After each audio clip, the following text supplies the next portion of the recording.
জানেন যে অন্তর্বর্তীকালীন সরকারের 133টি অধ্যাদেশের মধ্যে বর্তমান জাতীয় সংসদ কতগুলি অধ্যাদেশ আইন আকারে পাস করবে বা আমরা করব সেটি 1 মাসের মধ্যেই আমাদেরকে করতে হবে। তাহলে ধরে নেন যে ওই অধ্যাদেশগুলো আমাদের 1 মাসের মধ্যে আইন আকারে পাস হবে। আইন আকারে পাস হয়ে আইন মন্ত্রণালয় ভেটিং হয়ে আমাদের কাছে যাওয়ার পরেই তারপরে আমরা কোন নির্বাচনটি আগে করব কোনটি পরে করব, 5টি স্তর, 5টি নির্বাচন তো আর একসাথে করা সম্ভব না।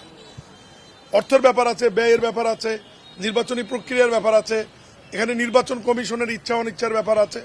সব মিলিয়ে আমাদের মাননীয় মন্ত্রী এবং প্রধানমন্ত্রী এবং ক্যাবিনেটে আলোচনা করে আমরা সিদ্ধান্ত নেব যে কোন নির্বাচনটা আগে করব কোনটি পরে করব। এবং এই সমস্ত নির্বাচন না হওয়া পর্যন্ত আমাদের যে রাজনৈতিকভাবে যে সমস্ত প্রশাসকদের দায়িত্ব দেওয়া আছে সিটি কর্পোরেশন এবং জেলা পরিষদে এবং উপজেলা পরিষদে যারা প্রশাসক আছে তারাই দায়িত্ব পালন করবে। এবং এই নির্বাচনগুলো অতীতে যেরকম জাতীয় প্রতীক, ধানের শীর্ষ, এরকম বিভিন্ন প্রতীকে নির্বাচন হতো, সেই প্রতীকটি বাতিল করে সাধারণ প্রতীকে নির্বাচনের জন্য প্রস্তাবনা করেছে। এই অধ্যাদেশগুলি সংসদের প্রথম অধিবেশনে উপস্থাপন করেছে আইনমন্ত্রী। এরপরে বিশেষ কমিটিতে আছে। এটা মাননীয় সংসদ সদস্যরা এবং জাতীয় সংসদ আইন আকারে এই 5টি অধ্যাদেশ পাশ করবার পরে আইন মন্ত্রণালয়ে ভ্যাটিং হয়ে যখন আমাদের মন্ত্রণালয়ে আসবে তখন সাধারণ প্রতীকে নির্বাচনের জন্য আমরা দ্রুত সময়ের মধ্যে নির্বাচনী ব্যবস্থা নেব ইনশাআল্লাহ।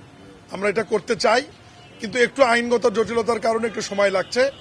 সেটি হচ্ছে যে বিগত অন্তর্বর্তীকালীন সরকার স্থানীয় সরকারের 5টি স্তর, সিটি কর্পোরেশন, জেলা পরিষদ, পৌরসভা, উপজেলা পরিষদ, ইউনিয়ন পরিষদ, অধ্যাদেশ জারি করে এই নির্বাচনগুলি বাতিল করে সেখানে প্রশাসক নিয়োগের বিধান করেছে।